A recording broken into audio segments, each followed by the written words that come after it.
লাগছে না, ভিডিও করতে ইচ্ছা যাচ্ছে না, মন মানসিকতা নেই ভিডিও করবার মতো, মনে হচ্ছে ভিডিও ছেড়ে দিই। ভালো লাগে না কাজ, ভালো লাগে। এই দেখো টেবিলে সব কিছু নিয়ে চলে এসেছি। হ্যালো বন্ধুরা, good evening, welcome back to Moumita lifestyle. সবাই কেমন আছো? আশা করছি ভালো আছো, সুস্থ আছো। আমার ব্যস্ততম সন্ধ্যায় তোমাদেরকে অনেক অনেক স্বাগত। তো চলো বন্ধুরা, আজকের ভিডিওটা তোমরা দেখতে থাকো। দুটো টমেটো সস আনা হয়েছে, তো সস শেষ হয়ে গেছিলো সেই জন্য। এই যে রসমালাই নিয়ে এসেছিলাম, সেই রসমালাই এই যে মেয়েকে দিয়ে দিয়েছি, মেয়ে খাবে এখন। খেয়ে নাও বসে বসে। হ্যাঁ চলো রান্নাবান্না শুরু করে দিই, তোমরা দেখতে থাকো। ওখানে দেখো যে জিরে আর শুকনো লঙ্কা ফোড়ন দিয়ে দিয়েছি, চিকেনগুলো দিয়ে দিচ্ছি। চিকেনগুলো তো মশলা দিয়ে রেখেছিলাম।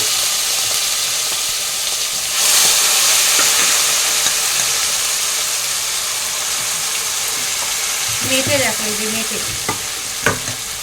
তো 800 মুরগি নিয়ে আসে আমাদের, 1 কেজি বা 500 এরকম তো নিয়ে আসে না, আনলে এরকম একবারে একটা করেই মুরগি নিয়ে আসে।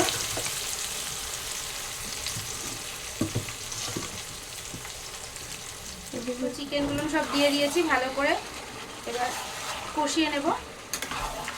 আর ওদিকে আমি আটাটা মেখে নেব। চলো আটাটা মেখে নিই, আমি আটাটা মেখে নিই, তোমরা ঘরে গিয়ে বসো।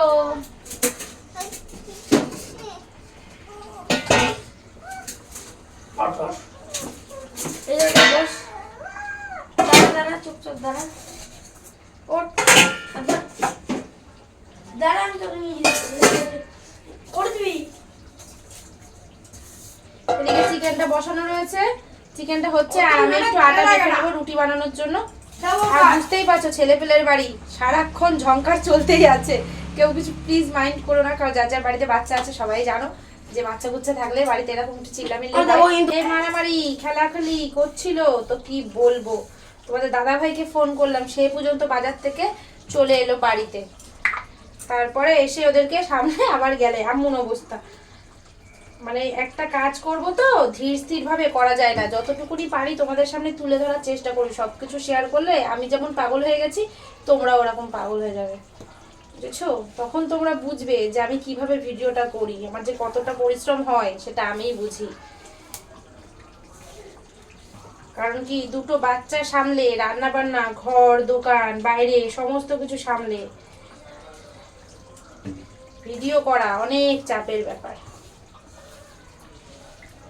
তারপরে তো ভিডিওতে একদমই ভিউজ নেই, একদম ভালো লাগছে না, ভিডিও করতে ইচ্ছা যাচ্ছে না, মন মানসিকতা নেই ভিডিও করবার মতো, মনে হচ্ছে ভিডিও ছেড়ে দিই। তো চলো আটাটা মেখে নিই। তো চিকেনটা আমার প্রায় কষানো হয়ে গেছে, চিকেনের মধ্যে আমি আলুগুলো দিয়ে দিয়েছি। তো আলুগুলো দিয়ে ভালো করে কষিয়ে নিচ্ছি, আর অল্প জল দেবো, যেহেতু রুটির সাথে খাওয়া হবে, একদম কষা কষা করবো। আর এদিকটাতে এই মাংসটা এদিকটাই বসিয়ে দেবো, আর এই দিকটাতে হচ্ছে রুটি বানাবো। তো দেখো এই যে আটা মেখে নিয়েছি, তো এবার রুটিগুলো বেলে নেব আর ভাজবো। তো চলো, এদিকে শ্বশুরমশাই চলে আসবে, মানে বাবা চলে আসবে, বাবা আসলে বাবাকে খেতে দিতে হবে। তো উনি একটু তাড়াতাড়ি খায় আর কি, আর আমরা একটু লেটে খাই। আমাদের 10টা 11টা হলেও কোনো অসুবিধা নেই, কিন্তু আমার শ্বশুরমশাই বাড়ি আসলে আর কি খেয়ে নেয়। তো এমনিতেও বয়স হয়ে গেছে, একটু সকাল সকাল শরীর, কারণ উনি ভোর ভোর ওঠে। তো সেই জন্য চলো তাড়াতাড়ি করে রান্না বান্না করে নিই।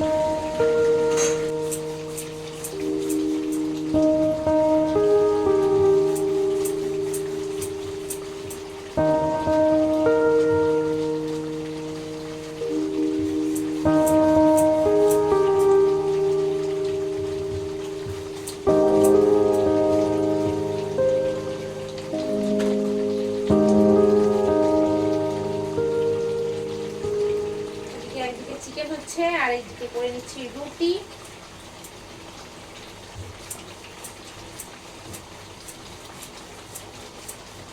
ছেলে মেয়েকে ঘরে বসিয়ে দিয়েছি টিভি দেখতে, আর সন্ধ্যাবেলা তো ওদেরকে পড়ানো হয়ে গেছে।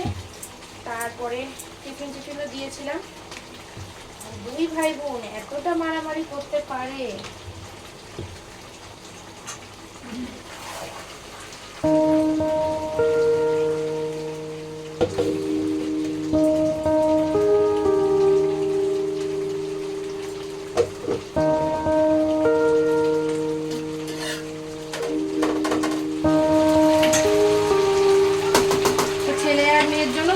কষাটা তুলে দিয়েছি, এই যে ওরা দুই ভাই বোন দুটো খাবে। আর মেয়ে তেমন চিকেন মানে মেয়ে মাংস তেমন পছন্দই করে না, তো একটু কষা হলে ও খেতে পারে, সেই জন্য ওর জন্য একটু কষা তুলে দিয়েছি। এই যে 2 পিস ওদেরকে দিয়ে দেবো। এই ভাবি নিয়ে যাও তো মা, আসো আমি রুটি বেলবো, জলদি আসো। ওই দেখো দেখো পিঠে করে নিয়ে এসছে ওকে, দেখেছো? ওইভাবে এইভাবে সারাক্ষণ করতে আছে, এইভাবে পড়েছে একবার, পড়ে গিয়ে তো যা অবস্থা, সেটা বানানো আমার হয়ে গেছে। হ্যাঁ, সব রুটি হয়ে গেছে করা, আর চিকেনটাও হয়ে গেছে। চিকেনটার মধ্যে একটুখানি গরম মশলার গুঁড়োটা দিয়ে নামিয়ে দেবো। আর রুটি বানালে রান্নাঘরে যা অবস্থা হয়, দেখো কি অবস্থা হয়েছে। এখন সব আমাকে পরিষ্কার করতে হবে। আর বাসন তো অনেকগুলোই হয়েছে, মশলা করেছি, তারপরে সন্ধ্যাবেলা টিফিন করা হলো সেই সব। এই দেখো বেসিনে দেখতে পাচ্ছ কিনা জানি না, ওই দেখো বেসিনের মধ্যে দেখো কত বাসন মাজবো, খেতে দেবো, আগে খেতে দিয়ে তারপরে বাসন টাসন মেজে দেবো। এই দেখো টেবিলে সব কিছু নিয়ে চলে এসেছি।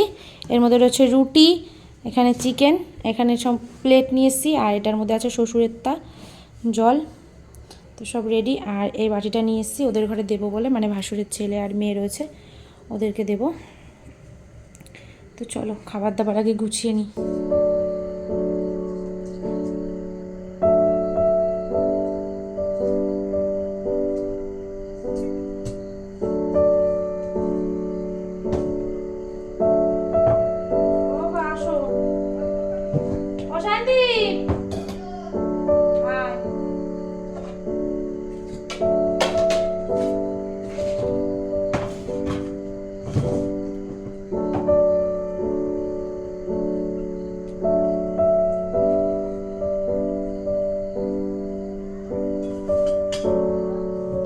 সবকিছু হয়ে গেছে, এখন চলে এসেছি এই যে পড়তে বসিয়েছিলাম, সেই বই টইগুলো গোছাতে এসেছি। হ্যাঁ তুমি এসো উপরে, বইগুলো গুছিয়ে রেখে দেবো, আবার সকালবেলাতে টিচার আসবে পড়াতে, সেই জন্য গুছিয়ে রাখ।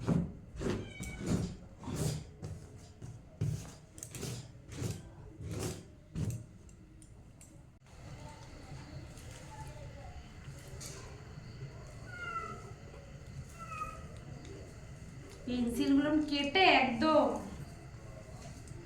অবস্থা খারাপ করে রেখে দিয়েছে ঘরটা।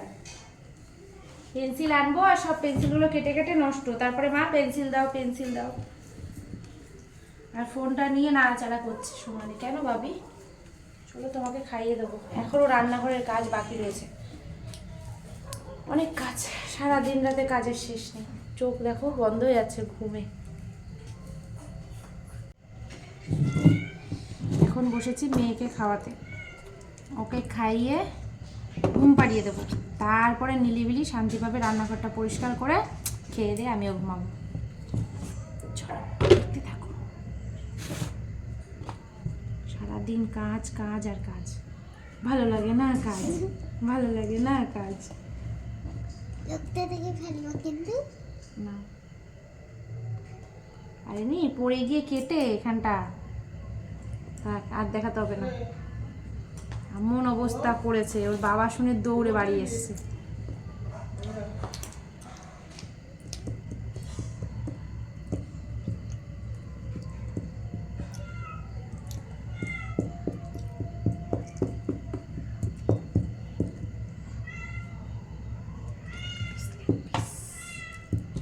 শুভমিতা সলিড চিকেন খায় না, ওর জন্য লেগ পিস। তো মেয়েকে খাওয়ানোর পরে চলে গেছিলাম রান্নাঘরে, রান্নাঘর সমস্ত বাসন কোসন মেজে পরিষ্কার করে রান্নাঘরটা মুছে চলে এসেছি উপরে। এখানে এসে খাবারটাও কমপ্লিট করে নিয়েছি, মানে ডিনারটাও আমার শেষ, আর একদম হাত মুখ ধুয়ে ফ্রেশ হয়ে এসেছি, শুধু ড্রেসটা চেঞ্জ করব আর ঘুমিয়ে পড়বো। তো আজকের মতো আমি এখানেই ভিডিওটা শেষ করে দিচ্ছি। ভালো লাগলে লাইক কমেন্ট শেয়ার করে দিও, আর যারা চ্যানেলে নতুন আছে চ্যানেলটা সাবস্ক্রাইব করে দিও। তো বাই বাই বন্ধুরা, ভালো থেকো সুস্থ থেকো, গুড নাইট।